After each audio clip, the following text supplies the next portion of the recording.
হাজারো কষ্ট আপন করে নিয়েছেন রবকে খুশি করার জন্য, নিজের দেশ ত্যাগ করেছেন রবকে খুশি করার জন্য, সন্তানকে মা সহ দূর পথ ফেলে এসেছেন রবকে খুশি করার জন্য, জনশূন্য এলাকায় রেখে এসেছেন বাবা হয়ে অন্তরে পাথর বেঁধে, স্বামী হয়ে অন্তরে পাথর বেঁধে রবকে খুশি করার জন্য। খলিলুল্লাহ খলিলুল্লাহ খলিলুল্লাহ খলিলুল্লাহ। আর হাবিবুল্লাহ কাকে বলে? হাবিবুল্লাহ ওনাকে বলে যাকে সর্বদা সন্তুষ্টি রাখতে, খুশি রাখতে স্বয়ং রব্বুল আলামিনে চান, স্বয়ং রব্বুল আলামিনে চায়। যাকে আল্লাহ নিজে সন্তুষ্টি রাখতে চায় ওনাকে বলা হয় হাবিবুল্লাহ। রব্বুল আলামিন বলে, মন চাইলে তোর যেই কালারের ইচ্ছা পাঞ্জাবি পর, শার্ট পর, আমি আল্লাহ অনুমতি দিয়ে দিলাম, সে ব্যাপারে আমি কোনো ইন্টারফেয়ার করব না। হ্যাঁ, আমি জানিয়ে দিলাম সতর কতটুক হবে, কতটুকের বাইরে গেলে গুনাহগার হয়ে যাবা আমি জানিয়ে দিলাম, কেমন কালারের পোশাক পরলে গুনাহগার হবা আমি জানিয়ে দিলাম। মানো কিংবা না মানো তোমার ব্যক্তিগত ব্যাপার, তবে মনে রাখিও হাসরের ময়দানে আসতেই হবে তোমাকে। কুল্লু নাফসিন যায়িকাতুল মৌতের মাধ্যমে সেই দিন আমি রবের দরবারে সেকেন্ডের হিসাব বুঝাই দিতে হবে। সেকেন্ডের হিসাব বুঝাই যদি দিয়ে আমাকে খুশি রাখতে পারো, জান্নাত হবে তোমার ঘর। বান্দারে মনে রাখবা, তুমি কাপড় পরিবর্তন করা তোমার ইচ্ছা, সিট পরিবর্তন করা তোমার ইচ্ছা, বাড়ি পরিবর্তন তোমার ইচ্ছা, গাড়ি পরিবর্তন তোমার ইচ্ছা, কিন্তু তুমি সূর্যের রাস্তা পরিবর্তন করতে পারবা না, তুমি চন্দ্রের ডিজাইন পরিবর্তন করতে তুমি পারবা না। আকাশ আকাশের মতোই চলবে, মেঘ মেঘের মতোই চলবে। এই ধারাবাহিকতায় আল্লাহ তাআলা নবীদের নবুয়তকে নিজের কুদরতি ব্যবস্থাপনায় রেখেছেন, বান্দাদের ভোটের উপর দেন নাই, বান্দাদের ভোটের উপর দেন। ওলি কে হবে রবের সিদ্ধান্ত, সাহাবা কে হবে রবের সিদ্ধান্ত, আহলে বায়েত কে হবে রবের সিদ্ধান্ত, কে কালিমুল্লাহ হবে রবের সিদ্ধান্ত, কে সফিউল্লাহ হবে রবের সিদ্ধান্ত, কে নাজিহুল্লাহ হবে রবের সিদ্ধান্ত, কে রুহুল্লাহ হবে রবের সিদ্ধান্ত, কে হাবিবুল্লাহ হবে রবের সিদ্ধান্ত, রবের সিদ্ধান্ত। আর সেই সিদ্ধান্তগুলা এমন পর্যায় বিধান, সেটা হচ্ছে রব্বুল আলামিন বলে, আমি যাকে যখন যেভাবে যাই দিই সেটা যে মেনে নিতে পারবে সে ঈমানদার হবে, সে মুসলমান হবে। এখানে নাক গলানোর কারো কোনো সুযোগ? জানের চাইতে প্রাণের চাইতে প্রিয় মা চোখের সামনে এসে আজরাইল নিয়ে যাচ্ছে, কোন সন্তানে কি করতে পারছে? নিজের সন্তানকে মা বাবা চোখের সামনে মৃত্যুবরণ করতে দেখছে, কোন মা বাবা কি করে তরাই ফেলছে? কান্না করতে পারে, বুক বাসায় ফেলতে পারে, কিন্তু আজরাইলের বিপক্ষে মামলা দিতে। একটা বিষয় আল্লাহ আমাদের হাতে ছেড়ে দিয়েছেন, বান্দা তোর মন চাইলে ফালটা, মন চাইলে রাখ। এখানে নাক গলানোর অধিকার আমি আল্লাহ তোদেরকে দিয়েছি।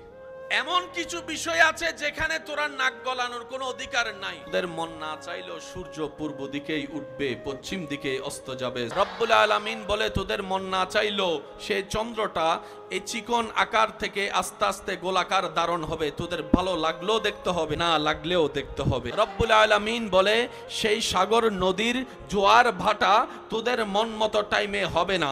তোদের যে অনুষ্ঠান আছে, অনুষ্ঠানের সময়সূচি পাল্টা। জোয়ার উঠলে তোদের অনুষ্ঠান বেশি যাওয়ার যদি সম্ভাবনা থাকে, জোয়ারকে মাথায় রেখে অনুষ্ঠানের টাইম সাজা।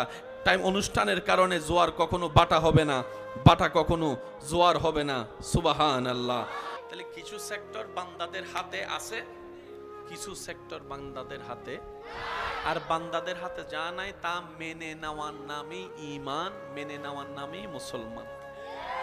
যেমন তকদির কি কোনো দেখা যায় না, কিন্তু তকদির সত্য, জানি না বুঝি না, মেনে নেওয়াটাই আমাদের কাজ। তকদিরের উপর ঈমান রাখাও ঈমানের একটি অংশ।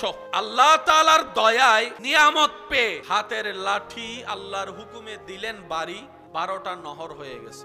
মাটির পুতুলা তৈরি করে, আকৃতি তৈরি করে রবের হুকুমে ফু দিলেন, ফু দেওয়ার সাথে সাথে সেখানে প্রাণের সঞ্চারণ হয়ে উড়ে গিয়েছেন, যার হাতে ঘটলো ঘটনা, জগৎ তাকে খলিলুল্লাহ বলেছেন। মৃত মানুষের সামনে রবের হুকুমে কুম বিইজনিল্লাহ মুখে বলেছেন, মৃত শরীরে প্রাণের সঞ্চারণ হয়ে চোখ দুইটি খুলে গিয়ে শোয়া থেকে দাঁড়িয়ে গিয়েছেন, যার কথায় আওয়াজে তা ঘটেছে, জগৎ তাকে রুহুল্লাহ বলেছে। ছুরির তলোয়ারের কাজই হলো কেটে ফেলা, আপন পর দেখার কোনো সুযোগ। রবের হুকুমে গলার কণ্ঠনালীর উপরে ছুরি হলো, আশেক ইশকের প্রমাণ দিতে গিয়ে সন্তানের গলায় ছুরিটা চালিয়ে দিল। রবের মর্জি না থাকার কারণে সন্তানের গলাটা কাটেনি, দুব্বার গলা কেটেছে। ওই গলার উপর ছুরি চলার কারণে জবে না হয়েও যিনি হয়েছেন জবিহুল্লাহ, রবের হুকুমে সিজদায় পড়ে হাজারো জাহান্নামীকে জান্নাতের দিকে পথ যিনি এগিয়ে দিবেন, তিনি মোদের হাবিবুল্লাহ। তিনি হচ্ছেন আমাদের হাবিবুল্লাহ। খলিলুল্লাহ রবের বন্ধু, হাবিবুল্লাহ রবের বন্ধু। খলিলুল্লাহ ইব্রাহিম নবীর উপাধি, হাবিবুল্লাহ আমাদের নবীর উপাধি, কিন্তু দুটোটার অর্থ সেম, রবের বন্ধু। ইব্রাহিমও রবের বন্ধু, আমাদের নবীও রবের বন্ধু, কিন্তু এতটুক তো জানি আমাদের নবীর মতো কোন নবী। শাব্দিক অর্থের দিকে তাকালে খলিলুল্লাহ হাবিবুল্লাহর অর্থ দাঁড়ায় আল্লাহর বন্ধু, কিন্তু দুটোটার পারিভাষিক সংজ্ঞা দিকে মনোযোগ দিলেই আমাদের চোখ খুলে যাবে, অন্তর্চক্ষু আলোকিত হয়ে যাবে। খলিলুল্লাহ কাকে বলা হয়? খলিলুল্লাহ হচ্ছে রবের সেই প্রিয় বন্ধু, যার সকাল দুপুর বিকাল সন্ধ্যা রাত কেটে যায় রবকে খুশি করার জন্য, যার আগুনে পড়ার জন্য খুশি মনে আগুনে ঝাঁপ দেওয়াটা হয় রবের খুশির জন্য, রবকে সন্তুষ্টি করার জন্য। সুবহানাল্লাহ। বাবা হয়ে সন্তানের গলায় ছুরি চালাতে যিনি দ্বিধাবোধ করে না, ওই খলিলুল্লাহ করলেন কাজটি রবকে খুশি করার জন্য, রবকে সন্তুষ্টি করার জন্য। আল্লাহ তাআলা কোরআনে কিছু কোটওয়ার্ড ব্যবহার করেছে। আল্লাহ তাআলা বলে, হাবিব এটা আপনার আর আমার পাসওয়ার্ড, কোডওয়ার্ড।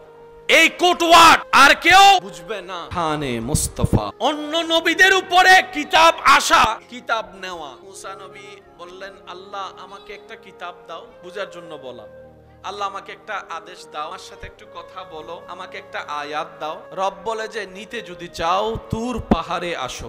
মুসা দিব, কিন্তু যে জায়গায় আছো জায়গা ছেড়ে তুর পাহাড়ে আসো। আরেকদিন বলে আল্লাহ একটু দাও, রব বলে যে তুর পাহাড়ে আসো।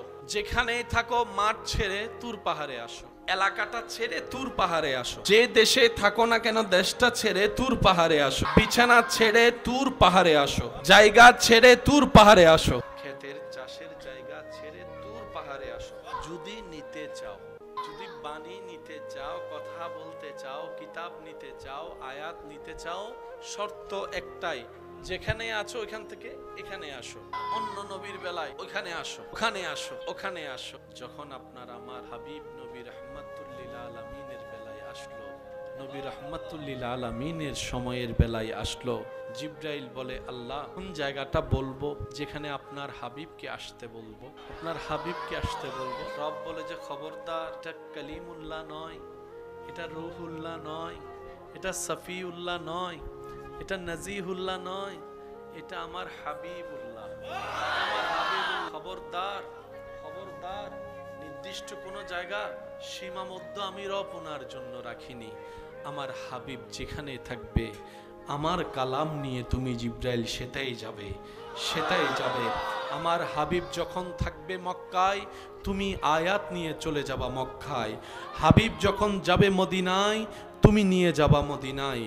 হাবিব যখন থাকবে মাঝপথে রাস্তায় হিজরতে, তুমি থাকবা হিজরতে নিয়ে যাবা। হাবিব যখন থাকবে উহুদের বদরের প্রান্তরে, তুমি আয়াতটা নিয়ে সেই উহুদ বদরের প্রান্তরে চলে যাও। ও জিবরাইল, আমার হাবিবকে যেন আসতে না হয়, আমার হাবিবকে যেন আসতে না হয়, আমার হাবিবকে যেন কষ্ট করে আসতে না হয়। আমি আল্লাহ যখনই কালাম দান করব, সেই কালামটা নিয়ে আমার হাবিব যদি থাকে পথের মধ্যে, যে সেখানে চলে যেও। আমার হাবিব যদি বাজারে থাকে, বাজারে চলে যেও। যদি মসজিদে থাকে, মসজিদে চলে যেও। যদি মসজিদে কোবায় থাকে, কোবায় চলে যেও। যদি মসজিদে জুলকেবলাতাইনে থাকে, তুমি সেটাই চলে যেও। ও ও জিব্রাইল, আমার হাবিব যেখানে থাকবে তুমি সেখানে যাবা, সকালে পাঠালো সেখানে যাবা, দুপুরে পাঠালো সেখানে যাবা, বিকালে পাঠালো সেখানে যাবা, রাতে পাঠালো সেখানে যাবা। আমার হাবিব যদি হুজরা শরীফে থাকে, তুমি হুজরা শরীফে আয়াত নিয়ে যাবা। আমার হাবিব যদি বিছানায় শুয়ে থাকে রুমের মধ্যে, ওইখানেই তুমি আয়াত নিয়ে যাবা। খবরদার আমার হাবিবকে যেন কষ্ট করে আসতে না হয় কোথাও। কি নসিব আমাদের দেখেন, কি ভাগ্য আমাদের দেখেন। কত শানওয়ালা নবীর উম্মতের খাতায় আপনার আমার মতো গুনাহগারের নাম লেখা হয়েছে, গুনাহগারের নাম লেখা হয়েছে। আল্লাহ পাক বলে, জিব্রাইল, আমার হাবিব যেখানে যাবে কোরআন নিয়ে তুমি সেখানে যাবে। তাই কোরআন খুললে দেখা যায় কিছু সূরা আয়াতের উপরে লেখা আছে মাক্কি সূরা, আবার কিছু জায়গায় লেখা আছে মাদানী সূরা। কিছু মক্কায় নাজিল, কিছু মদিনায় নাজিল, কিছু মক্কায় নাজিল, কিছু মদিনায় নাজিল। সারা জগৎ অনুসরণ করতে চায় কোরআনকে, সারা জগৎ অনুসরণ করতে চায় কোরআনকে। আর আল্লাহ তাআলা কোরআনকে এমন ভাবে নাজিল করেছেন, নবী মক্কায়, কোরআন মক্কায়, নবী মদিনায়, কোরআন মদিনায়, নবী যুদ্ধের ময়দানে, কোরআন যুদ্ধের ময়দানে, নবী বদরে, আপনার নবী বদরে, কোরআন বদরে, আপনার নবী উহুদে, কোরআন উহুদে, আপনার নবী পাহাড়ের উপর, কোরআন পাহাড়ের উপর, আপনার নবী পথের মধ্যে, কোরআন পথের মধ্যে নাজিল হয়েছে। যেটাই কোরআন, যেটাই নবী সেটাই কোরআন, যেটাই নবী সেটাই কোরআন, যেটাই নবী সেটাই কোরআন, যেটাই কোরআন শেখায় আমরা। যেখানে কোরআন সেখানে আমরা থাকতে চাই, চলতে চাই। আর যেখানে নবী সেখানে কোরআন। শানে মুস্তাফা, আজমতে মুস্তাফা, কিয়া বাত, সুবহানাল্লাহ। এবার কোরআন যারা হাফেজ হয়েছেন, আমি সবার একটু মনোযোগ চাই। অনেকে তো স্বপ্ন দেখে হাফেজ হওয়ার জন্য, কিংবা নিজে হতে না পারলে সন্তানকে দিয়ে স্বপ্ন দেখে, আমি যদি আমার সন্তানকে একটু হাফেজ বানাতে পারি। দাদা নানারা স্বপ্ন দেখে আমার নাতিটা যদি একটু হাফেজ হয়। এতটুকু বলবো, একজন সন্তানকে হলো হাফেজ এবং আলেম বানান। অন্তত আপনি মারা গেলে যেন আপনার জানাজাটা আপনার সন্তানই পড়ে, আপনার সন্তান যেন আপনার জানাজার ইমামতি করে। এর চেয়ে বড় সৌভাগ্য এবং পাওয়া একজন মা বাবার জন্য আর কি হতে পারে, কি হতে পারে। কারণ মারা যাওয়ার পরে সম্পত্তির হিসাব নেওয়ালার অভাব হবে না। জায়গা কোথায় কতটুকু আছে এটা খোঁজার জন্য মানুষের অভাব হবে না, কিন্তু জিয়ারত করার জন্য বড় মানুষের অভাব হয়ে যাবে, জিয়ারত করার জন্য মানুষের অভাব হয়ে যাবে। স্মরণ রাখবেই না, ব্যস্ততা এত বেশি, দুনিয়ার ব্যস্ততা এত কঠিন ব্যস্ততা যে মনে রাখার ইচ্ছা থাকলেও সময় সুযোগ হয় না। অন্তত একজন আলেম হলে নামাজে 5 ওয়াক্তে 5 বার রবের দরবারে যখনই ভিক্ষার হাতটা তুলবে, মার নামটুকু একবার বলবে, বাবার নামটুকু একবার বলবে, রব্বির হামহুমা কামা রব্বায়ানি সাগীরা, একবার হলো বলবে। অন্য প্রফেশনে যারা আছে তারা মা বাবার জন্য দোয়া করে না, বিষয়টা আমি তা বলছি না। আমি বলতে চাচ্ছি, একজন আলেম যদি হয়, একজন হাফেজে কোরআন যদি হয় এবং আল্লাহ ওয়ালা যদি হয়, তখন তার অন্তরে মা বাবার জন্য শ্রদ্ধা আরো বেশি হয়ে যাবে, আদব আরো বেশি হয়ে যাবে, স্মরণ আসো বেশি হয়ে যাবে, রবের দরবারে দোয়া কবুলের পার্সেন্টেজও বেশি হয়ে যাবে। সুবহানাল্লাহ। কেন এই কথা? কারণ আমরা বাঁচবো কয়দিন? আর অর্ধেক হায়াত তো এই 2-4টা দিন বাঁচবো, সেখানেও যদি এত ঝামেলা, অন্যের দোষ খোঁজা খুঁজি, ঠেলাঠেলি এগুলা নিয়ে কাটায়, কবরের লাখিস গোছানোর টাইম কই? কবরের লাখিসটা গোছাবো যে টাইমটা কই?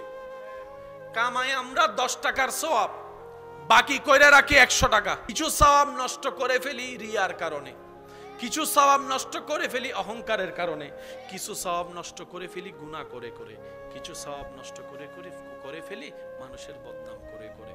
কামাই যতটুক তার চাইতে কিন্তু আমরা লসের ঘাটায় বেশি আছি। হিসাবটা টাইম দিলে দেখবেন আমরা মাইনাসের কোটায় আছি, মাইনাস 1000 টাকা পাবে মনে হয়, এরকম একটা অবস্থার মধ্যে আছি। সেজন্য বলি, একটু স্থির হন, একটু ধৈর্য ধরুন, নিজের অন্তরটাকে একটু কন্ট্রোল রাখার চেষ্টা করুন। হ্যাঁ, আমরা মানুষ পারি না, সবসময় সম্ভব না। 10 বারের মধ্যে একবার পারলেও বন্ধ কি নাই মামার চাইতে কানা মামা অনেক ভালো, কথা বলেন ঠিক কিনা? ভাগ্য গুণে, নসিব গুণে, যোগ্যতা না থাকা সত্ত্বেও রবের দয়ায় সে হাবিবুল্লাহর উম্মতের খাতায় আপনার আমার মতো গুনাহগারদের নাম লেখা। যোগ্যতা আপনার আমার কারো নাই, রব দয়া করে আমাদের নামটা ওনার উম্মতের খাতায় লেখার তৌফিক দিয়েছেন। কত বড় মর্যাদা, কত বড় ফ্যাসিলিটি ওনার উম্মত হওয়ার দরুন আমরা পেয়েছি, পাচ্ছি, পাবো। হাসরের ময়দানে যতক্ষণ যেতে পারবো না ততক্ষণ এটার গুরুত্ব বুঝবো না। আপনার নবীকে ওনার উম্মত হয়ে আপনার মর্যাদা কেমন, দাম কেমন, সেটা হাসরের ময়দানে গেলে আপনি আমি টের পাবো। নবী রাহমাতুল্লিল আলামিনের উম্মত হওয়া কত বড় সৌভাগ্যের ব্যাপার, বলি না সুবহানাল্লাহ। ওই দুই রহমানের মাঝখানে, দুই রহিমের মাঝখানে আমাদের একটু বাঁচার আশা এবং স্বপ্নটা বেঁচে আছে, কারণ রবও আমাদের রহমতের দরিয়া। আল্লাহ সেই রব আবার আমাদের নবীকে রহমতের দরিয়া বানিয়ে দিয়েছেন, রহমাতুল্লিল আলামিন। সেজন্য হয়তো ওই জান্নাত পাওয়ার স্বপ্নটা কিছুটা দেখার সাহস আপনি আমি করতে পারি। না হয় যোগ্যতা জান্নাতে যাওয়ার আপনারও নেই, আমারও নেই, আমাদের কারণেই। জান্নাতে যাওয়া তো দূরের কথা, সত্যি বলতে নিজের গুনাহের খাতা নিজে যদি একবার দেখি, আয়নার মধ্যে নিজের চেহারা যদি একবার দেখি, আমি আমার জায়গায়, আপনি আপনার জায়গায় হয়তো নিরপেক্ষ বিচারক হয়ে বিচার করে দেখে বলতে বাধ্য হব, জান্নাত পাওয়া তো দূরের কথা, জান্নাতের ঘ্রাণ পাওয়ার যোগ্যতাও আমাদের কারোর মধ্যে নাই, আমাদের কারো মধ্যে নাই। জান্নাতের ঘ্রাণ পাওয়ার সুযোগও আমাদের কারো মধ্যে নাই। এত গুনাহ আমাদের জীবনে ঘটে গিয়েছে। আল্লাহ তাআলা আমাদের সবাইকে নবীর ওয়াফাদার উম্মত, রব্বুল আলামিনের ওয়াফাদার বান্দা বনে দুনিয়ার জীবনে ঈমানের সাথে মাথা উঁচু করে ইজ্জতের জীবনের সাথে বেঁচে থেকে নেক আমলকে সাথে বানিয়ে কালিমা মুখে দুনিয়ার থেকে গিয়ে পরকালে যাওয়ার তৌফিক দান করুক, আমিন। পৃথিবীতে কোরআনের মতো কোনো কিতাব, এই কোরআনের আয়াত তিন প্রকার: আয়াতে মুতাশাবিহাত, আয়াতে মুহকামাত, হুরুফে মুকাত্তিয়াত। এক প্রকার আয়াত যেটা পড়া যাবে, অর্থ করা যাবে, ব্যাখ্যা তাফসীর করা যাবে, আমল করা যাবে, কোনো সমস্যা। আয়াতে মুহকামাত। আরেকটি আয়াত আয়াতে মুতাশাবিহাত, পড়া যাবে, অর্থ করা যাবে, ব্যাখ্যা তাফসীর করা যাবে না, আয়াতে মুতাশাবিহাত। হুরুফে মুকাত্তিয়া, পড়াও যাবে, অর্থ করা যাবে না, ব্যাখ্যা করা যাবে না, তাফসীর করা যাবে না, হুরুফে মুকাত্তিয়াত। কয় ধরন পাইলাম? হুরুফে মুকাত্তিয়াত কাকে বলে এখন বললে আপনাদের মাথায় বসে যাবে। আলিফ লাম মিম, হুরুফে মুকাত্তিয়াত। কাফ হা ইয়া আইন সাদ, হুরুফে মুকাত্তিয়াত। আলিফ লাম র, এগুলা পড়া যাবে, অর্থ ব্যাখ্যা করা যাবে। কোরআন আল্লাহ দিয়েছেন কাদের জন্য? কোরআনের শুরু থেকে শেষ কাদের জন্য? তাহলে সবকিছু আমাদের জন্য রব যদি দেয়, হুরুফে মুকাত্তিয়াত দিলেন কেন? আমরা যতটুকু বুঝি, যতটুকু পারবো ব্যাখ্যা করতে, এতটুকু দিলে তো হয়ে যেত। হুরুফে মুকাত্তিয়াত দেওয়ার কারণ কি? এটাও শানে মুস্তাফা। রব বলে কোরআন তোদের অন্তরে, কোরআন নবীর অন্তরেও। কোরআন তোরাও জানিস, কোরআন নবীও জানে, কিন্তু খবরদার কোরআন জানার মধ্যে নিজেকে নবীর মতো মনে করতে যেও না। তোমরা জানবা আয়াতে মুহকামাত, আয়াতে মুতাশাবিহাত, হুরুফে মুকাত্তিয়াতের বেলায় আসলে সকল উলামায়ে কেরাম ছাত্রকে একটা জিনিস শিখিয়েছেন, আলিফ লাম মিম, অর্থ আলিফ লাম মিম। ছাত্র বলে হুজুর এটার অর্থ কি, ব্যাখ্যা কি? হুজুর বলে যে আমরা জানি না। হুজুর জানেন না কেন? বলে যে আমাদের উস্তাদ আমাদেরকে পড়ায় নাই, আমাদের উস্তাদ আমাদেরকে পড়ায় নাই। উস্তাদকে যখন ধরা হলো, দাতা উস্তাদকে, উস্তাদও বলে আমাদেরকে আমাদের উস্তাদ পড়ায় নাই। পড়তে পারবা, কিন্তু ব্যাখ্যাগুলো আল্লাহ এবং রাসূলই ভালো জানে, আমাদের জানার মধ্যে নাই, আমাদের জানার মধ্যে নাই। রব বলে সব তোমাদের অন্তরে, কোরআন ও নবীর অন্তরে, কিন্তু কোরআনকে হরফে মুকাত্তিয়াত দিয়ে আমি আল্লাহ এমন ভাবে সাজিয়ে দিয়েছি, আয়াতে মুহকামাত উলামায়ে কেরাম দুনিয়ার সাধারণ মানুষ জানতে পারবা, হরফে মুকাত্তিয়াত আমি আর আমার রাসূল ছাড়া আর কেউ জানবে না। বলেন সুবহান। হুরুফে মুকাত্তিয়াত বলি, হুরুফে আলিফ লাম মিম, ব্যাখ্যা আমাদের কারো জানা সম্ভব, এটা শুধু আল্লাহ এবং রাসূলই জানে। এখানে অনেক আমার ভাইয়েরা আছেন, কম বেশি পড়ালেখা করেছেন, এখনো করছেন, এমন অনেকে আছে। একটা ছোট প্যারাগ্রাফ মুখস্থ করতে দাগ ফাইটে গেছে। একটা এসে দেখলে মাথার মধ্যে কপালে গাম চলে আসছে। কোন রকম টেল্লা টুল্লা জোড়া তালি লাগাইয়া মুখস্থ করছে, অতটুকুই করছে যতটুক করলে খাতায় যাই একটু লিখে আসতে পারি, নাম্বারটা পেতে পারি।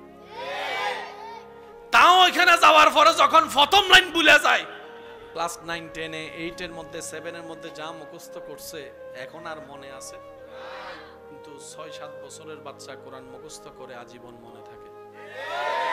অথচ পৃথিবীর সব কিতাবের চাইতে দামি কিতাব কোরআন, সবচাইতে ভারী কিতাব কোরআন, সবচাইতে জ্ঞানওয়ালা কিতাব কোরআন, সব কিতাবের মধ্যে শ্রেষ্ঠ কিতাব কোরআন। যেখানে 2 পাতা মুখস্থ করতে আমাদের ক্লাস 9, 10 এ খবর হয়ে যায়, সেখানে 4, 5, 6 এর বয়সী একটা ছেলে পুরা কোরআন মুখস্থ। এই একটা জিনিস মাথায় এক সাইডে রাখেন। দ্বিতীয় ভাবনায় আসুন একটু পদার্পণ করি। সেটা হচ্ছে ক্লাস 9 এ যা মুখস্থ করেছি, ইন্টার ডিগ্রি অনার্সে যাওয়ার পরে সেটা যদি জিজ্ঞেস করে, সাহেব বলতো ক্লাস 9 এর এসেটা কি? এসে বলতে বললে পারবে, প্যারাগ্রাফ বলতে বললে পারবে, তখন উত্তর কি? সেই দিন গেছে। তো তুমি না মুখস্থ করছিলে, আমি দেখছিলাম তো তুমি মুখস্থ করতে করতে। সেই বলবে যে এগুলো পরীক্ষা লেখার জন্য মুখস্থ করছিলাম, পরীক্ষাও শেষ, এত টাইম নাই মুখস্থ রাখার। কিন্তু চমৎকার বিষয় কি জানেন? ক্লাস 9 এর সাবজেক্ট একরকম, 10 এর সাবজেক্ট একরকম। যত উপরে যাবেন তত ভারী সাবজেক্ট। কোরআনের মতো ভারী সাবজেক্ট আর নাই। কিন্তু কোরআনের মতো দামি বড় কোনো কিতাব নাই। সেই কোরআন যখন ক্লাস 4, 8 বছর 9 বছরের বাচ্চারা পড়তেছে, পড়তেই আছে, কখনো ভারী মনে হয় নাই, কখনো ভারী মনে হয় নাই, কোনো। অথচ সারা পৃথিবীর সমস্ত কিতাবের জ্ঞান এক পাল্লায় রাখলে কোরআনের জ্ঞানের সমতুল্য কখনো হবে না, কোরআনের জ্ঞানের সমতুল্য হবে না। বড় চমৎকার বিষয় কি জানেন? কোন একজন ছাত্রকে যদি তার পড়া সম্পর্কে জিজ্ঞেস করেন, অনর্গলভাবে কখনো কেউ পড়তে পারবে না। কিন্তু একজন 8 বছর 9 বছরের বাচ্চাকে যদি আপনি কোরআনের পারা উল্লেখ করে, পৃষ্ঠা নম্বর উল্লেখ করে শুধু বলবেন পড়তে, দেখবেন 2-3 সেকেন্ড যেতে না যেতেই অনর্গল পড়া শুরু, কোরআন তেলাওয়াত, অনর্গল পড়া শুরু, কোরআন তেলাওয়াত, সুবহানাল্লাহ সুবহানাল্লাহ সুবহানাল্লাহ। বলতে দেরি, পড়তে দেরি হয় না। আপনি হঠাৎ স্টপ করায় বললেন 4 পারার 3 নম্বর পৃষ্ঠা থেকে বলো, বলতে দেরি, পড়তে দেরি হয় না, পড়তে দেরি হয় না। যদি বলেন যে ইয়াসিন সূরার অমুক আয়াত থেকে পড়ো, চোখটা বন্ধ করে বলতে দেরি, পড়তে দেরি হয় না। এদিক থেকে ধরলেও পড়তে পারে, ওদিক থেকে ধরলেও পড়তে পারে, এদিকে ধরলেও পড়তে পারে, শুরুতে ধরলে পড়তে পারে, মাঝখানে ধরলে পড়তে পারে, শেষে ধরলে পড়তে পারে। সুবহানাল্লাহ বলেন না রে ভাই? যেদিক দিয়ে ধরে না কেন, যেদিকে ধরে না কেন পড়তে পারে। খতমে তারাবির ইন্টারভিউতে সে বাস্তবতা বারবার করে দেখা যায়। যেদিকেই ধরে পড়া শুরু, যেদিকেই ধরে পড়া শুরু। তাকে বাংলা সম্পর্কে জিজ্ঞেস করেন, আগামাতা হয়তো কিচ্ছু বুঝতে পারবে না। ইংরেজি ভোকাবুলারি সম্পর্কে, সিন সম্পর্কে জিজ্ঞেস করেন, হয়তো তেমন পাক্কাভাবে বলতে পারবে না। সে বীজগণিত করা ক্লাস 9 এর অঙ্গ আপনার যদি সূত্র জিজ্ঞেস করেন, হয়তো ভালোভাবে বলতে পারবে না। কিন্তু সূরা ইয়াসিন অনর্গল পড়তে পারবে, সূরা মুহাম্মদ অনর্গল পড়তে পারবে, সূরা মুহাম্মদ অনর্গল পড়তে পারবে, সূরা ইব্রাহিম অনর্গল পড়তে পারবে, সূরা ওয়াকিয়া অনর্গল পড়তে পারবে, সূরা বাকেরা অনর্গল পড়তে পারবে। শুধু তাই নয়, নিজের মাতৃভাষা যত স্পিডে বলতে পারে না, তার চাইতে দ্বিগুণ স্পিডে কোরআন শরীফ তেলাওয়াত করতে পারবে।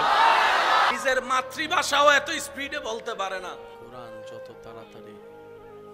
আপনারা কি বলেন আগে না ব্রেনে আসে আগে? মুখে বলা আগে আসে নাকি ব্রেনে আগে আসে? ব্রেনে চিন্তা করেই তো বলেন। তাহলে বলা পরে চিন্তা, তো চিন্তা করার জন্য একটা টাইম লাগে না? চিন্তা করার জন্য একটা টাইম লাগে না? কিন্তু একজন হাফেজকে পড়ার সময় দেখবেন সে চিন্তার টাইমও নেয় না। আপনি ভেবে বলেন আর মুখস্থ বলেন, বলার আগে কিন্তু আপনাকে একটু ভাবনা ভাবতেই হবে। বাবা ছাড়া কখনো বলা যায় না। কিন্তু কোরআন হাফেজ যারা আছে তাদেরকে একটু পড়তে বলবেন, আপনি অবাক হয়ে শুনে থাকা ছাড়া আপনি কুলকিনারা খুঁজে পাবেন না, কুলকিনারা খুঁজে পাবেন না। আপনার ব্রেন, আপনার কম্পিউটার অবাক হয়ে যাবে, এটা কিভাবে সম্ভব? এটা তো কম্পিউটার এত দ্রুত চেঞ্জ হয় না যত দ্রুত ওনার কোরআন তেলাওয়াত চেঞ্জ হচ্ছে, পৃষ্ঠা চেঞ্জ হয়ে যাচ্ছে। আবার তা কি কোনো প্রকার বিরতি দেওয়া ছাড়াই পড়তেই আছে, পড়তেই আছে, পড়তেই আছে। আলিফ লাম মিম যালিকাল কিতাবুল লা রাইবা ফিহি হুদাল লিল মুত্তাকিন আল্লাযীনা ইউমিনুনা, এরকম পড়তেই আছে, তো পড়তেই আছে, সেকেন্ডে সেকেন্ডে চেঞ্জ হচ্ছে, পড়তেই আছে, পড়তেই আছে। আপনি ভাবনায় পড়ে যাবেন, তখন আপনার মন, আপনার ব্রেন, আপনার বিবেক, আপনার সবকিছু বলতে বাধ্য হবে কুরআনুল কারীম চেষ্টা করে আয়ত্ত করা সম্ভব হয় না। এটা রব্বুল আলামিন কুদরতি ব্যবস্থাপনায় যাকে দান করে তার ভিতরেই কোরআন ভিতরে চলে যায়। সুবহানাল্লাহ। রব যার উপর দয়া করে, বয়স ডাজন্ট ম্যাটার, কোরআন চলে আসে, কোরআন। এবার আসেন, টিভিতে যত বড় শিক্ষিত মানুষ হোক, পিএইচডি বলেন, বিসিএস বলেন, এই বলেন, সে বলেন, ডক্টর বলেন, ডাক্তার বলেন, ইঞ্জিনিয়ার বলেন, ওই যা আছে আর কি, সার্টিফিকেটের কোনো অভাব নাই।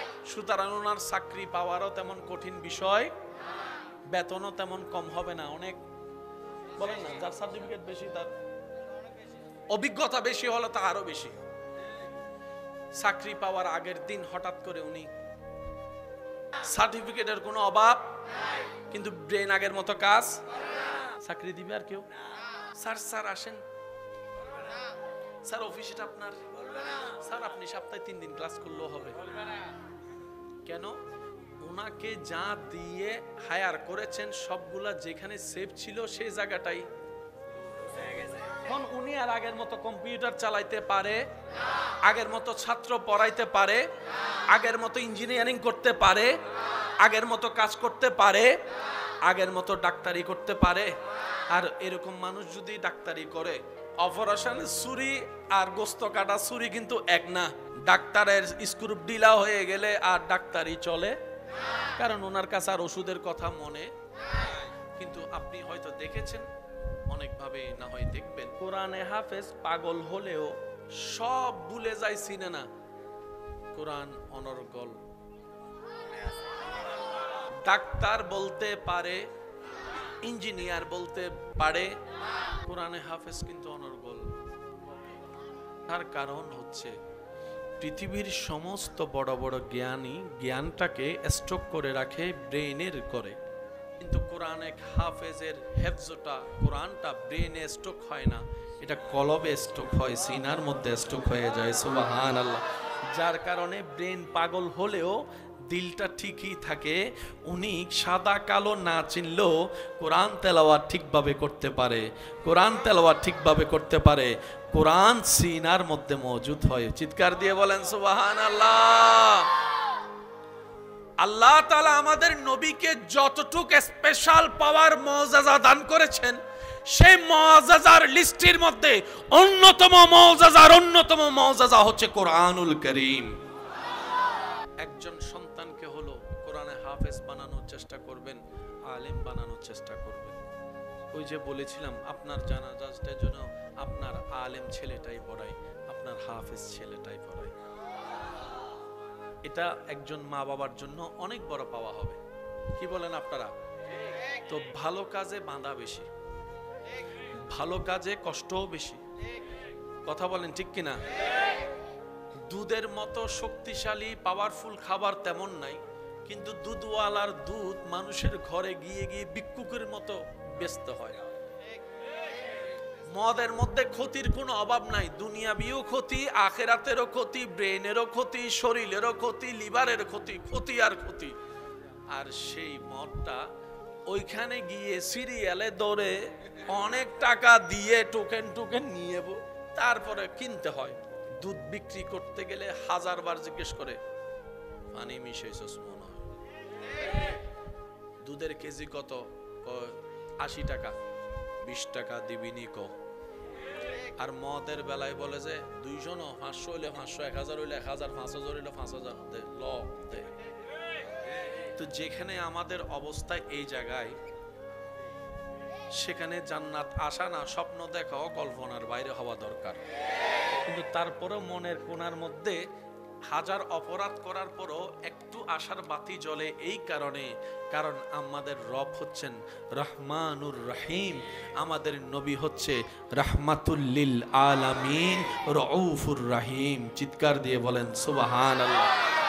হাজারো কষ্ট আপন করে নিয়েছেন রবকে খুশি করার জন্য, নিজের দেশ ত্যাগ করেছেন রবকে খুশি করার জন্য, সন্তানকে মা সহ দূর পথ ফেলে এসেছেন রবকে খুশি করার জন্য, জনশূন্য এলাকায় রেখে এসেছেন বাবা হয়ে অন্তরে পাথর বেঁধে, স্বামী হয়ে অন্তরে পাথর বেঁধে রবকে খুশি করার জন্য।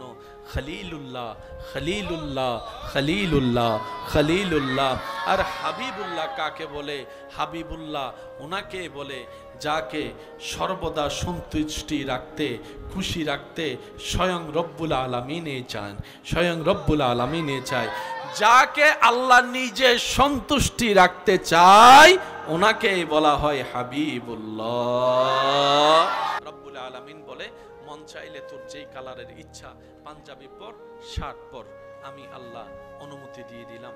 সে ব্যাপারে আমি কোনো ইন্টারফেয়ার করব না। হ্যাঁ, আমি জানিয়ে দিলাম সতর কতটুক হবে, কতটুকের বাইরে গেলে গুনাহগার হয়ে যাবা আমি জানিয়ে দিলাম। কেমন কালারের পোশাক পরলে গুনাহগার হবা আমি জানিয়ে দিলাম। মানো কিংবা না মানো তোমার ব্যক্তিগত ব্যাপার, তবে মনে রাখিও হাসরের ময়দানে আসতেই হবে তোমাকে। কুল্লু নাফসিন যায়িকাতুল মৌতের মাধ্যমে সেই দিন আমি রবের দরবারে সেকেন্ডের হিসাব বুঝাই দিতে হবে। সেকেন্ডের হিসাব বুঝাই যদি দিয়ে আমাকে খুশি রাখতে পারো, জান্নাত হবে তোমার ঘর। বান্দারে মনে রাখবা, তুমি কাপড় পরিবর্তন করা তোমার ইচ্ছা, সিট পরিবর্তন করা তোমার ইচ্ছা, বাড়ি পরিবর্তন তোমার ইচ্ছা, গাড়ি পরিবর্তন তোমার ইচ্ছা, কিন্তু তুমি সূর্যের রাস্তা পরিবর্তন করতে পারবা না, তুমি চন্দ্রের ডিজাইন পরিবর্তন করতে তুমি পারবা না। আকাশ আকাশের মতোই চলবে, মেঘ মেঘের মতোই চলবে। এই ধারাবাহিকতায় আল্লাহ তাআলা নবীদের নবুয়তকে নিজের কুদরতি ব্যবস্থাপনায় রেখেছেন, বান্দাদের ভোটের উপর দেন নাই, বান্দাদের ভোটের উপর দেন। ওলি কে হবে রবের সিদ্ধান্ত, সাহাবা কে হবে রবের সিদ্ধান্ত, আহলে বায়াত কে হবে রবের সিদ্ধান্ত, কে কালিমুল্লাহ হবে রবের সিদ্ধান্ত, কে সফিউল্লাহ হবে রবের সিদ্ধান্ত, কে নাজিহুল্লাহ হবে রবের সিদ্ধান্ত, কে রুহুল্লাহ হবে রবের সিদ্ধান্ত, কে হাবিবুল্লাহ হবে রবের সিদ্ধান্ত, রবের সিদ্ধান্ত। আর সেই সিদ্ধান্তগুলা এমন পর্যায় বিধান, সেটা হচ্ছে রব্বুল আলামিন বলে আমি যাকে যখন যেভাবে যাই দিই সেটা যে মেনে নিতে পারবে সে ঈমানদার হবে, সে মুসলমান হবে। এখানে নাক গলানোর কারো কোনো সুযোগ? জানের চাইতে প্রাণের চাইতে প্রিয় মা চোখের সামনে এসে আজরাইল নিয়ে যাচ্ছে, কোন সন্তানে কি করতে পারছে? নিজের সন্তানকে মা বাবা চোখের সামনে মৃত্যুবরণ করতে দেখছে, কোন মা বাবা কি করে তরাই ফেলছে? কান্না করতে পারে, বুক বাসাই ফেলতে পারে, কিন্তু আজরাইলের বিপক্ষে মামলা দিতে। একটা বিষয় আল্লাহ আমাদের হাতে ছেড়ে দিয়েছেন, বান্দা তোর মন চাইলে ফালটা, মন চাইলে রাখ। এখানে নাক গলানোর অধিকার আমি আল্লাহ তোদেরকে দিয়েছি। এমন কিছু বিষয় আছে যেখানে তোরা নাক গলানোর কোনো অধিকার নাই। তোদের মন না চাইলেও সূর্য পূর্ব দিকেই উঠবে, পশ্চিম দিকে অস্ত যাবে। রব্বুল আলামিন বলে তোদের মন না চাইলেও সেই চন্দ্রটা এই চিকন আকার থেকে আস্তে আস্তে গোলাকার ধারণ হবে, তোদের ভালো লাগলেও দেখতে হবে, না লাগলেও দেখতে হবে। রব্বুল আলামিন বলে সেই সাগর নদীর জোয়ার ভাটা তোদের মন মতো টাইমে হবে না। তোদের যে অনুষ্ঠান আছে অনুষ্ঠানের সময়সূচি পাল্টা, জোয়ার উঠলে তোদের অনুষ্ঠান বেশি যাওয়ার যদি সম্ভাবনা থাকে, জোয়ারকে মাথায় রেখে অনুষ্ঠানের টাইম সাজা। টাইম অনুষ্ঠানের কারণে জোয়ার কখনো বাটা হবে না, বাটা কখনো জোয়ার হবে না। সুবহানাল্লাহ। তাহলে কিছু সেক্টর বান্দাদের হাতে আছে, কিছু সেক্টর বান্দাদের হাতে, আর বান্দাদের হাতে যা নাই তা মেনে নেওয়ার নামই ঈমান, মেনে নেওয়ার নামই মুসলমান। যেমন তকদির কি কোনো দেখা যায় না, কিন্তু তকদির সত্য, জানি না বুঝি না, মেনে নেওয়াটাই আমাদের কাজ। তকদিরের উপর ঈমান রাখাও ঈমানের একটি অংশ। আল্লাহ তাআলার দয়ায় নিয়ামত পেয়ে হাতের লাঠি আল্লাহর হুকুমে দিলেন বাড়ি, 12টা নহর হয়ে গেছে। মাটির পুতুলা তৈরি করে, আকৃতি তৈরি করে রবের হুকুমে ফু দিলেন, ফু দেওয়ার সাথে সাথে সেখানে প্রাণের সঞ্চারণ হয়ে উড়ে গিয়েছেন, যার হাতে ঘটল ঘটনা, জগৎ তাকে খলিলুল্লাহ বলেছেন। মৃত মানুষের সামনে রবের হুকুমে কুম বিইজনিল্লাহ মুখে বলেছেন, মৃত শরীরে প্রাণের সঞ্চারণ হয়ে চোখ দুইটি খুলে গিয়ে শোয়া থেকে দাঁড়িয়ে গিয়েছেন, যার কথায় আওয়াজে তা ঘটেছে, জগৎ তাকে রুহুল্লাহ বলেছে। ছুরির তলোয়ারের কাজই হলো কেটে ফেলা, আপন পর দেখার কোনো সুযোগ। রবের হুকুমে গলার কণ্ঠনালীর উপরে ছুরি হলো, আশেক ইশকের প্রমাণ দিতে গিয়ে সন্তানের গলায় ছুরিটা চালিয়ে দিল। রবের মর্জি না থাকার কারণে সন্তানের গলাটা কাটেনি, দুব্বার গলা কেটেছে। ওই গলার উপর ছুরি চলার কারণে জবে না হয়েও যিনি হয়েছেন জবিহুল্লাহ, রবের হুকুমে সিজদায় পড়ে হাজারো জাহান্নামীকে জান্নাতের দিকে পথ যিনি এগিয়ে দিবেন, তিনি মোদের হাবিবুল্লাহ। তিনি হচ্ছেন আমাদের হাবিবুল্লাহ। খলিলুল্লাহ রবের বন্ধু, হাবিবুল্লাহ রবের বন্ধু। খলিলুল্লাহ ইব্রাহিম নবীর উপাধি, হাবিবুল্লাহ আমাদের নবীর উপাধি, কিন্তু দুটোটার অর্থ সেম, রবের বন্ধু। ইব্রাহিমও রবের বন্ধু, আমাদের নবীও রবের বন্ধু, কিন্তু এতটুক তো জানি আমাদের নবীর মতো কোন নবী। শাব্দিক অর্থের দিকে তাকালে খলিলুল্লাহ হাবিবুল্লাহর অর্থ দাঁড়ায় আল্লাহর বন্ধু, কিন্তু দুটোটার পারিভাষিক সংজ্ঞা দিকে মনোযোগ দিলেই আমাদের চোখ খুলে যাবে, অন্তর্চক্ষু আলোকিত হয়ে যাবে। খলিলুল্লাহ কাকে বলা হয়? খলিলুল্লাহ হচ্ছে রবের সেই প্রিয় বন্ধু, যার সকাল দুপুর বিকাল সন্ধ্যা রাত কেটে যায় রবকে খুশি করার জন্য, যার আগুনে পড়ার জন্য খুশি মনে আগুনে ঝাঁপ দেওয়াটা হয় রবের খুশির জন্য, রবকে সন্তুষ্টি করার জন্য। সুবহানাল্লাহ। বাবা হয়ে সন্তানের গলায় ছুরি চালাতে যিনি দ্বিধাবোধ করে না, ওই খলিলুল্লাহ করলেন কাজটি রবকে খুশি করার জন্য, রবকে সন্তুষ্টি করার জন্য। আল্লাহ তাআলা কোরআনে কিছু কোড ওয়ার্ড ব্যবহার করেছেন। আল্লাহ তাআলা বলে, হাবিব এটা আপনার আর আমার পাসওয়ার্ড, কোড ওয়ার্ড। এই কোড ওয়ার্ড আর কেউ বুঝবে না। খানে মুস্তাফা, অন্য নবীদের উপরে কিতাব আসা, কিতাব নেওয়া। মুসা নবী বললেন, আল্লাহ আমাকে একটা কিতাব দাও, বুঝার জন্য বলা। আল্লাহ আমাকে একটা আদেশ দাও, আমার সাথে একটু কথা বলো, আমাকে একটা আয়াত দাও। রব বলে যে নিতে যদি চাও তুর পাহাড়ে আসো। মুসা দিব, কিন্তু যে জায়গায় আছো জায়গা ছেড়ে তুর পাহাড়ে আসো। আরেকদিন বলে আল্লাহ একটু দাও, রব বলে যে তুর পাহাড়ে আসো।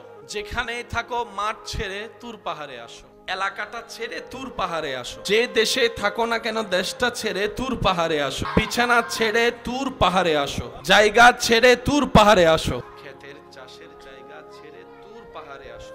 যদি নিতে চাও, যদি বাণী নিতে চাও, কথা বলতে চাও, কিতাব নিতে চাও, আয়াত নিতে চাও, শর্ত একটাই, যেখানে আছো ওইখান থেকে এখানে আসো।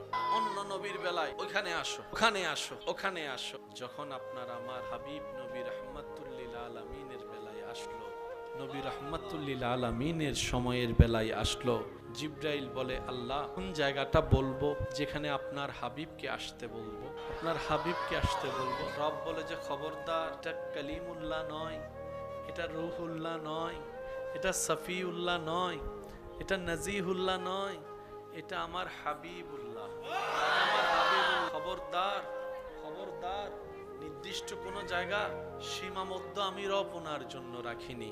আমার হাবিব যেখানে থাকবে আমার কালাম নিয়ে তুমি জিবরাইল সেটাই যাবে, সেটাই যাবে। আমার হাবিব যখন থাকবে মক্কায়, তুমি আয়াত নিয়ে চলে যাবা মক্কায়। হাবিব যখন যাবে মদিনায়, তুমি নিয়ে যাবা মদিনায়। হাবিব যখন থাকবে মাঝপথে রাস্তায় হিজরতে, তুমি থাকবা হিজরতে নিয়ে যাবা।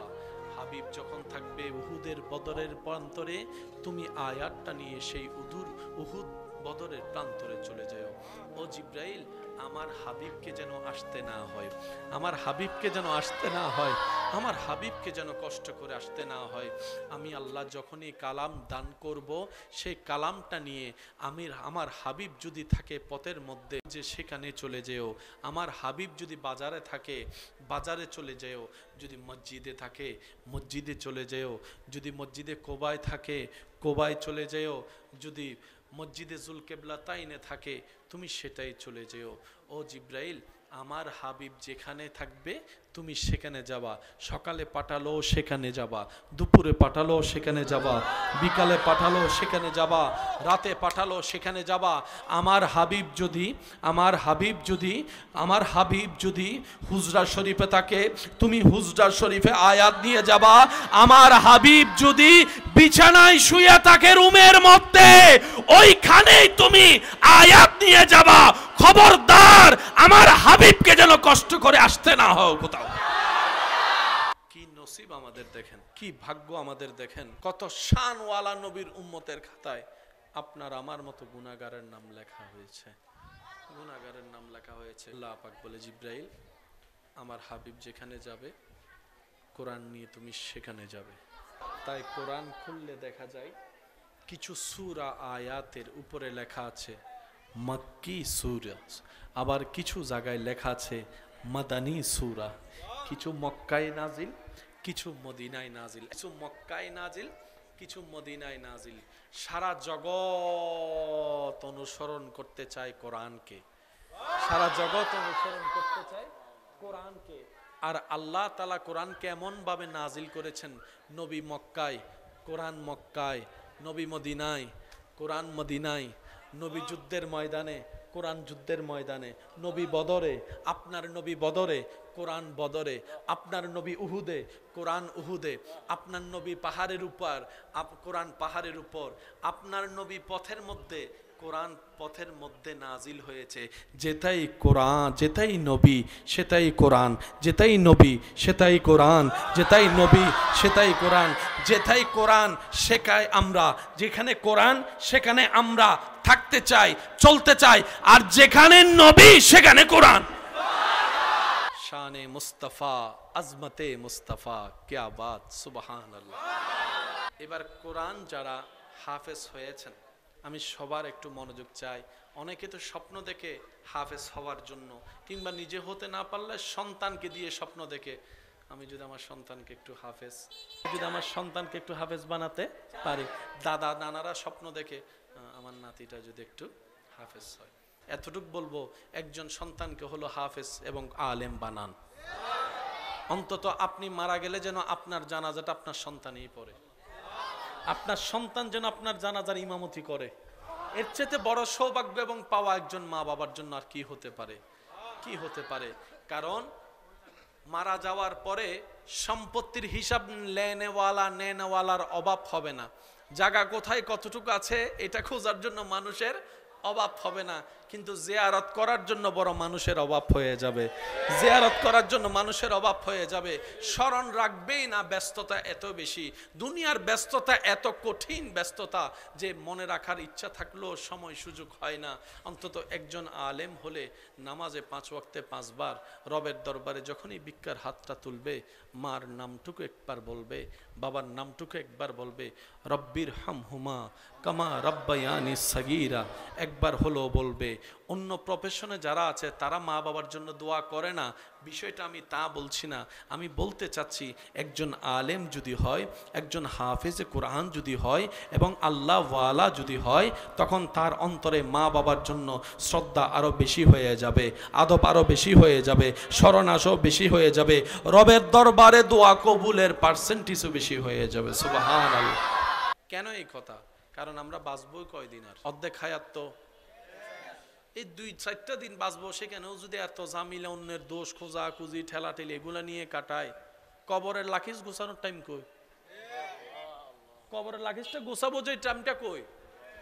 কামাই আমরা 10 টাকার সওয়াব, বাকি কইরা রাখি 100 টাকা। কিছু সওয়াব নষ্ট করে ফেলি রিয়ার কারণে, কিছু সওয়াব নষ্ট করে ফেলি অহংকারের কারণে, কিছু সওয়াব নষ্ট করে ফেলি গুনাহ করে করে, কিছু সওয়াব নষ্ট করে ফেলি মানুষের বদনাম করে করে।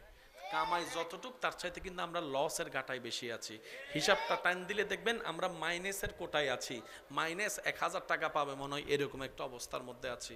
সেজন্য বলি, একটু স্থির হন, একটু ধৈর্য ধরুন, নিজের অন্তরটাকে একটু কন্ট্রোল রাখার চেষ্টা করুন। হ্যাঁ, আমরা মানুষ, পারি না, সবসময় সম্ভব না। 10 বারের মধ্যে একবার পারলেও বন্ধ কি নাই মামার চাইতে কানা মামা অনেক ভালো, কথা বলেন ঠিক কিনা? ভাগ্য গুণে, নসিব গুণে, যোগ্যতা না থাকা সত্ত্বেও রবের দয়ায় সে হাবিবুল্লাহর উম্মতের খাতায় আপনার আমার মতো গুনাহগারদের নাম লেখা। যোগ্যতা আপনার আমার কারো নাই। রব দয়া করে আমাদের নামটা ওনার উম্মতের খাতায় লেখার তৌফিক দিয়েছেন। কত বড় মর্যাদা, কত বড় ফ্যাসিলিটি ওনার উম্মত হওয়ার দরুন আমরা পেয়েছি, পাচ্ছি, পাবো। হাসরের ময়দানে যতক্ষণ যেতে পারবো না ততক্ষণ এটার গুরুত্ব বুঝবো না। আপনার নবীকে ওনার উম্মত হয়ে আপনার মর্যাদা কেমন, দাম কেমন, সেটা হাসরের ময়দানে গেলে আপনি আমি টের পাবো। নবী রহমাতুল্লিল আলামিনের উম্মত হওয়া কত বড় সৌভাগ্যের ব্যাপার, বলি না সুবহানাল্লাহ। ওই দুই রহমানের মাঝখানে, দুই রহিমের মাঝখানে আমাদের একটু বাঁচার আশা এবং স্বপ্নটা বেঁচে আছে। কারণ রবও আমাদের রহমতের দরিয়া। আল্লাহ সেই রব আবার আমাদের নবীকে রহমতের দরিয়া বানিয়ে দিয়েছেন, রহমাতুল্লিল আলামিন। সেজন্য হয়তো ওই জান্নাত পাওয়ার স্বপ্নটা কিছুটা দেখার সাহস আপনি আমি করতে পারি। না হয় যোগ্যতা জান্নাতে যাওয়ার আপনারও নেই, আমারও নেই, আমাদের কারণেই। জান্নাতে যাওয়া তো দূরের কথা, সত্যি বলতে নিজের গুনাহের খাতা নিজে যদি একবার দেখি, আয়নার মধ্যে নিজের চেহারা যদি একবার দেখি, আমি আমার জায়গায়, আপনি আপনার জায়গায় হয়তো নিরপেক্ষ বিচারক হয়ে বিচার করে দেখে বলতে বাধ্য হব, জান্নাত পাওয়া তো দূরের কথা, জান্নাতের ঘ্রাণ পাওয়ার যোগ্যতাও আমাদের কারোর মধ্যে নাই, আমাদের কারো মধ্যে নাই। জান্নাতের ঘ্রাণ পাওয়ার সুযোগও আমাদের কারো মধ্যে নাই। এত গুনাহ আমাদের জীবনে ঘটে গিয়েছে। আল্লাহ তাআলা আমাদের সবাইকে নবীর ওয়াফাদার উম্মত, রব্বুল আলামিনের ওয়াফাদার বান্দা বনে দুনিয়ার জীবনে ঈমানের সাথে মাথা উঁচু করে ইজ্জতের জীবনের সাথে বেঁচে থেকে নেক আমলকে সাথে বানিয়ে কালিমা মুখে দুনিয়ার থেকে গিয়ে পরকালে যাওয়ার তৌফিক দান করুক, আমিন। পৃথিবীতে কোরআনের মতো কোনো কিতাব, এই কোরআনের আয়াত তিন প্রকার: আয়াতে মুতাশাবিহাত, আয়াতে মুহকামাত, হুরুফে মুকাত্তিয়াত। এক প্রকার আয়াত যেটা পড়া যাবে, অর্থ করা যাবে, ব্যাখ্যা তাফসীর করা যাবে, আমল করা যাবে, কোনো সমস্যা। আয়াতে মুহকামাত। আরেকটি আয়াত আয়াতে মুতাশাবিহাত, পড়া যাবে, অর্থ করা যাবে, ব্যাখ্যা তাফসীর করা যাবে না, আয়াতে মুতাশাবিহাত। হুরুফে মুকাত্তিয়াত, পড়াও যাবে, অর্থ করা যাবে না, ব্যাখ্যা করা যাবে না, তাফসীর করা যাবে না, হুরুফে মুকাত্তিয়াত। কয় ধরন পাইলাম? হুরুফে মুকাত্তিয়াত কাকে বলে এখন বললে আপনাদের মাথায় বসে যাবে। আলিফ লাম মিম, হুরুফে মুকাত্তিয়াত। قاف ها يا عين صاد، হুরুফে মুকাত্তিয়াত। আলিফ লাম রা, এগুলা পড়া যাবে, অর্থ ব্যাখ্যা করা যাবে। কোরআন আল্লাহ দিয়েছেন কাদের জন্য? কোরআনের শুরু থেকে শেষ কাদের জন্য? তাহলে সবকিছু আমাদের জন্য রব যদি দেয়, হুরুফে মুকাত্তিয়াত দিলেন কেন? আমরা যতটুকু বুঝি, যতটুকু পারবো ব্যাখ্যা করতে, এতটুকু দিলে তো হয়ে যেত। হুরুফে মুকাত্তিয়াত দেওয়ার কারণ কি? এটাও শানে মুস্তাফা। রব বলে কোরআন তোদের অন্তরে, কোরআন নবীর অন্তরেও। কোরআন তোরাও জানিস, কোরআন নবীও জানে, কিন্তু খবরদার কোরআন জানার মধ্যে নিজেকে নবীর মতো মনে করতে যেও না। তোমরা জানবা আয়াতে মুহকামাত, আয়াতে মুতাশাবিহাত, হুরুফে মুকাত্তিয়াতের বেলায় আসলে সকল উলামায়ে কেরাম ছাত্রকে একটা জিনিস শিখিয়েছেন, আলিফ লাম মিম, অর্থ আলিফ লাম মিম। ছাত্র বলে হুজুর এটার অর্থ কি, ব্যাখ্যা কি? হুজুর বলে যে আমরা জানি না। হুজুর জানেন না কেন? বলে যে আমাদের উস্তাদ আমাদেরকে পড়ায় নাই, আমাদের উস্তাদ আমাদেরকে পড়ায় নাই। উস্তাদকে যখন ধরা হলো, দাতা উস্তাদকে, উস্তাদও বলে আমাদেরকে আমাদের উস্তাদ পড়ায় নেই। পড়তে পারবা, কিন্তু ব্যাখ্যাগুলো আল্লাহ এবং রসুলই ভালো জানে, আমাদের জানার মধ্যে নাই, আমাদের জানার মধ্যে নাই। রব বলে সব তোমাদের অন্তরে, কোরআন ও নবীর অন্তরে, কিন্তু কোরআনকে হরফে মুকাত্তিয়াত দিয়ে আমি আল্লাহ এমন ভাবে সাজিয়ে দিয়েছি, আয়াতে মুহকামাত উলামায়ে কেরাম দুনিয়ার সাধারণ মানুষ জানতে পারবা, হরফে মুকাত্তিয়াত আমি আর আমার রাসূল ছাড়া আর কেউ জানবে না। বলেন সুবহান। হুরুফে মুকাত্তিয়াত বলি, হুরুফে আলিফ লাম মিম, ব্যাখ্যা আমাদের কারো জানা সম্ভব, এটা শুধু আল্লাহ এবং রাসূলই জানে। এখানে অনেক আমার ভাইয়েরা আছেন, কম বেশি পড়ালেখা করেছেন, এখনো করছেন, এমন অনেকে আছে। একটা ছোট প্যারাগ্রাফ মুখস্থ করতে দাগ ফাইটে গেছে। একটা এসে দেখলে মাথার মধ্যে কপালে গাম চলে আসছে। কোন রকম টেল্লা টুল্লা জোড়া তালি লাগাইয়া মুখস্থ করছে, অতটুকুই করছে যতটুক করলে খাতায় যাই একটু লিখে আসতে পারি, নাম্বারটা পেতে পারি। তাও ওইখানে যাওয়ার পরে যখন প্রথম লাইন ভুলে যায়, ক্লাস 9 10 8 এর মধ্যে 7 এর মধ্যে যা মুখস্থ করছে এখন আর মনে আছে? কিন্তু 6-7 বছরের বাচ্চা কোরআন মুখস্থ করে আজীবন মনে থাকে। অথচ পৃথিবীর সব কিতাবের চাইতে দামি কিতাব কোরআন, সবচাইতে ভারী কিতাব কোরআন, সবচাইতে জ্ঞানওয়ালা কিতাব কোরআন, সব কিতাবের মধ্যে শ্রেষ্ঠ কিতাব কোরআন। যেখানে 2 পাতা মুখস্থ করতে আমাদের ক্লাস 9 10 এ খবর হয়ে যায়, সেখানে 4 5 6 এর বয়সী একটা ছেলে পুরা কোরআন মুখস্থ। এই একটা জিনিস মাথায় এক সাইডে রাখেন। দ্বিতীয় ভাবনায় আসুন একটু পদার্পণ করি, সেটা হচ্ছে ক্লাস 9 এ যা মুখস্থ করেছি, ইন্টার ডিগ্রি অনার্সে যাওয়ার পরে সেটা যদি জিজ্ঞেস করে, সাহেব বলতো ক্লাস 9 এর এসেটা কি? এসে বলতে বললে পারবে? প্যারাগ্রাফ বলতে বললে পারবে? তখন উত্তর কি? সেই দিন গেছে। তো তুমি না মুখস্থ করছিলে, আমি দেখছিলাম তো তুমি মুখস্থ করতে করতে। সে বলবে যে এগুলো পরীক্ষা লেখার জন্য মুখস্থ করছিলাম, পরীক্ষাও শেষ, এত টাইম নাই মুখস্থ রাখার। কিন্তু চমৎকার বিষয় কি জানেন, ক্লাস 9 এর সাবজেক্ট একরকম, 10 এর সাবজেক্ট একরকম। যত উপরে যাবেন তত ভারী সাবজেক্ট। কোরআনের মতো ভারী সাবজেক্ট আর নাই। কিন্তু কোরআনের মতো দামি বড় কোনো কিতাব নাই। সেই কোরআন যখন ক্লাস 4 8 বছর 9 বছরের বাচ্চারা পড়তেছে, পড়তেই আছে, কখনো ভারী মনে হয় নাই, কখনো ভারী মনে হয় নাই, কোনো। অথচ সারা পৃথিবীর সমস্ত কিতাবের জ্ঞান এক পাল্লায় রাখলে কোরআনের জ্ঞানের সমতুল্য কখনো হবে না, কোরআনের জ্ঞানের সমতুল্য হবে না। বড় চমৎকার বিষয় কি জানেন, কোন একজন ছাত্রকে যদি তার পড়া সম্পর্কে জিজ্ঞেস করেন, অনর্গলভাবে কখনো কেউ পড়তে পারবে না। কিন্তু একজন 8 বছর 9 বছরের বাচ্চাকে যদি আপনি কোরআনের পারা উল্লেখ করে, পৃষ্ঠা নম্বর উল্লেখ করে শুধু বলবেন পড়তে, দেখবেন 2-3 সেকেন্ড যেতে না যেতেই অনর্গল পড়া শুরু, কোরআন তেলাওয়াত, অনর্গল পড়া শুরু, কোরআন তেলাওয়াত, সুবহানাল্লাহ সুবহানাল্লাহ সুবহানাল্লাহ। বলতে দেরি, পড়তে দেরি হয় না। আপনি হঠাৎ স্টপ করায় বললেন 4 পারা 3 নম্বর পৃষ্ঠা থেকে বলো, বলতে দেরি, পড়তে দেরি হয় না, পড়তে দেরি হয় না। যদি বলেন যে ইয়াসিন সূরার অমুক আয়াত থেকে পড়ো, চোখটা বন্ধ করে বলতে দেরি, পড়তে দেরি হয় না। এদিক থেকে ধরলেও পড়তে পারে, ওদিক থেকে ধরলেও পড়তে পারে, এদিকে ধরলেও পড়তে পারে, শুরুতে ধরলে পড়তে পারে, মাঝখানে ধরলে পড়তে পারে, শেষে ধরলে পড়তে পারে। সুবহানাল্লাহ বলেন না রে ভাই? যেদিক দিয়ে ধরে না কেন, যেদিকেই ধরে না কেন পড়তে পারে। খতমে তারাবির ইন্টারভিউতে সে বাস্তবতা বারবার করে দেখা যায়। যেদিকেই ধরে পড়া শুরু, যেদিকেই ধরে পড়া শুরু। তাকে বাংলা সম্পর্কে জিজ্ঞেস করেন, আগামাতা হয়তো কিচ্ছু বুঝতে পারবে না। ইংরেজি ভোকাবুলারি সম্পর্কে, সিন সম্পর্কে জিজ্ঞেস করেন, হয়তো তেমন পাক্কাভাবে বলতে পারবে না। সে বীজগণিত করা ক্লাস 9 এর অঙ্গ আপনার যদি সূত্র জিজ্ঞেস করেন, হয়তো ভালোভাবে বলতে পারবে না। কিন্তু সূরা ইয়াসিন অনর্গল পড়তে পারবে, সূরা মুহাম্মদ অনর্গল পড়তে পারবে, সূরা মুহাম্মদ অনর্গল পড়তে পারবে, সূরা ইব্রাহিম অনর্গল পড়তে পারবে, সূরা ওয়াকিয়া অনর্গল পড়তে পারবে, সূরা বাকেরা অনর্গল পড়তে পারবে। শুধু তাই নয়, নিজের মাতৃভাষা যত স্পিডে বলতে পারে না, তার চাইতে দ্বিগুণ স্পিডে কোরআন শরীফ তেলাওয়াত করতে পারবে। নিজের মাতৃভাষাও এত স্পিডে বলতে পারে না। কোরআন যত তাড়াতাড়ি। আপনারা কি বলেন আগে না ব্রেনে আসে আগে? মুখে বলা আগে আসে নাকি ব্রেনে আগে আসে? ব্রেনে চিন্তা করেই তো বলেন। তাহলে বলা পরে চিন্তা, তো চিন্তা করার জন্য একটা টাইম লাগে না? চিন্তা করার জন্য একটা টাইম লাগে না?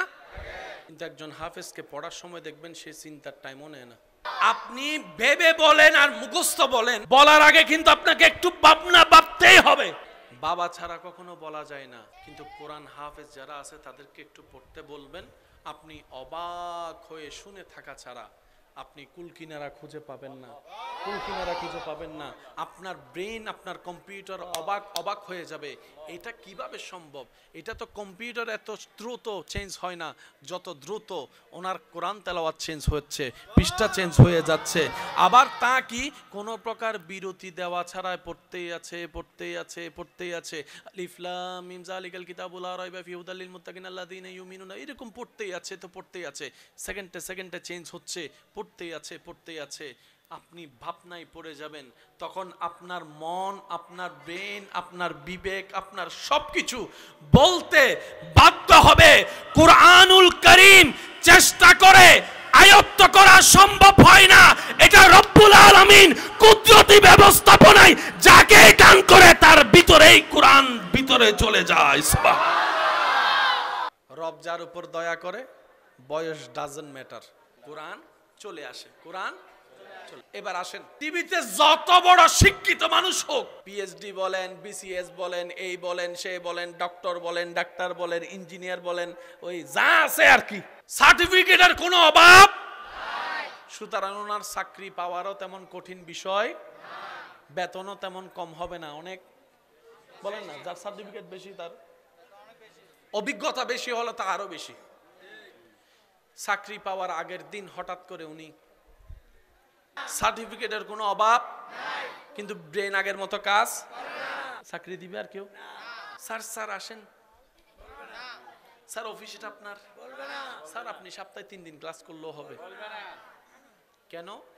ওনাকে যা দিয়ে হায়ার করেছেন সবগুলা যেখানে সেভ ছিল সেই জায়গাটাই এখন উনি আর আগের মতো কম্পিউটার চালাইতে পারে না, আগের মতো ছাত্র পড়াইতে পারে না, আগের মতো ইঞ্জিনিয়ারিং করতে পারে না, আগের মতো কাজ করতে পারে না, আগের মতো ডাক্তারি করতে পারে না।